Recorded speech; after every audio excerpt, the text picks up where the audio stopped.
యోబు గ్రంథము 10వ అధ్యాయము క్రీస్తు పూర్వం 1400 సంవత్సరాల క్రితం రాయబడిన మాట ఇది. యోబు గ్రంథము 10వ అధ్యాయము 11. చర్మముతోను మాంసముతోను నీవు నన్ను కప్పితివి తండ్రి, ఎముకలతోనూ నరములతోనూ నన్ను బిగించావు నాయన అంటున్నాడు. చూడండి, మరలా చర్మముతోనూ మాంసముతోనూ నన్ను కప్పితివి తండ్రి, ఎముకలతోనూ నరములతోనూ నువ్వు నన్ను సంధించితివయ్యా అన్నాడు. దేవుడు నియమించిన, నిర్మించిన, తన ఆలయముగా మలిచిన ఈ మానవ దేహాన్ని మారణ ఆయుధాలుగా మారుస్తుంది ఈ సమాజం ఈరోజు. కాళ్ళు తెగి, చేతులు తెగి, రక్తము నేల కారి, మెదడు పగిలి, గుండె రగిలి ఎన్ని కనబడుతున్నాయండి ఈరోజు ప్రపంచంలో. ఎన్ని దారుణాలు! దేవుడు చేసిన అద్భుతమైన ఆకారాన్ని మనిషి తన దురాశ అవసరాలకు వాడుకుంటున్నాడు కదండి. ఎందుకు ఇది జరుగుతుంది? దీనికి గల కారణాలేంటి? దీనిని ఏ విధంగా నియంత్రించాలి అని ప్రపంచంలో ఏ దేశము ఆలోచించటం లేదండి. ఏ దేశం, ఈవెన్ ఇండియా కూడా ఆలోచించటం లేదండి. ఉగ్రవాదాన్ని అణిచేద్దామంటున్నారు,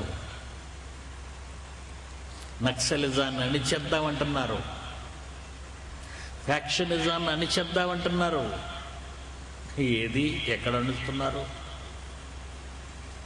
అమెరికా లాంటి అగ్రరాజ్యానికే బిన్ లాడెన్ అటాక్తో వణుకు పుడుతుందండి ఈరోజు. వీరు అణచగలరా? ఇప్పటి వరకు బిన్ లాడెన్ పరిస్థితి, అడ్రస్ తెలుసుకోలేకపోయింది అగ్రరాజ్యం. ఏమండి, అణచటం కాదండి తీసుకోవలసింది, ఆరంభం ఎక్కడ జరిగింది? ఆరంభంలో మొలకగా ఉన్నప్పుడే దాన్ని తెంచేస్తే మహావృక్షమైన తరువాత నరుకుదాం అనుకోవటం పొరపాటండి. మహావృక్షమైన తర్వాత వంచుదాం అనుకోవటం పొరపాటండి.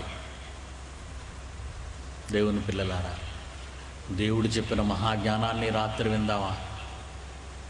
ఎవరైనా మాట వింటారా? ఈ సమాజం వింటాదా అండి? ఆల్వేస్ బిజీ, అందరూ బిజీగా ఉన్నారండి. నా ఇంట్లో పేర్లేదుగా బాంబు అనుకుంటున్నారు, మనకెందుకులే మన రాష్ట్రంలో లేదనుకుంటున్నారు. కానీ చాప కింద నీరులా ప్రపంచాన్ని ముట్టడించబోతుంది ఈ ఉగ్రవాదం. చాప కింద నీరులా మానవ దేహాలను ఛిద్రం చేయటానికి పూనుకుంది దుష్ట శక్తి. మానవ హృదయాలను మలిచేసింది, తప్పు మార్గాన్న లాగేస్తుంది. చిన్ననాటి నుండి ప్రతి పిల్లవాడి మనస్సులో తప్పుడు ఆలోచనలకు చోటిచ్చింది కాదా? ఈ టీవీలు చూశారు కదా మీరు, చిన్న పిల్లలండి, సంవత్సరాల పిల్లలు. ఆ డ్యాన్సులేంటి, ఆ పాటలేంటి, ఆ గెంతులేంటి? ఏమండి, ఎవరైనా ఎందుకయ్యా ఇవి చూపిస్తున్నావు అని అడుగుతున్నారా? ఎందుకు ఇలాంటివి చూపిస్తున్నారు? ఏమండి, అవి ఏమైనా భరతనాట్యమా, కూచిపూడా?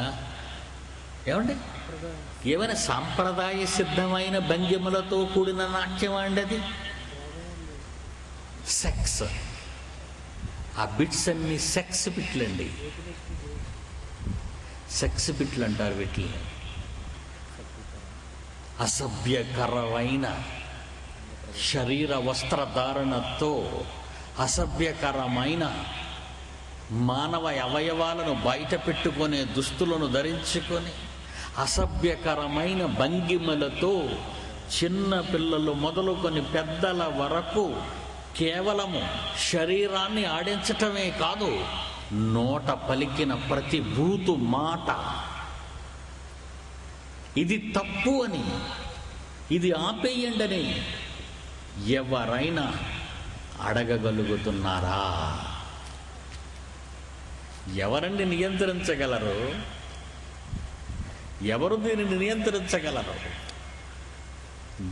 దేవాది దేవునికి పరిశుద్ధ నిలయంగా చేయబడిన ఈ చేతులు, కాళ్ళు, శరీరములోని ప్రతి అవయవాన్ని దేవుడు తన ఇష్ట ప్రకారంగా మన శరీరాల్లో పెడితే మన ఇష్ట ప్రకారంగా దేనికో వాడుతున్నాం కాదా? చెప్పండి, కాదా?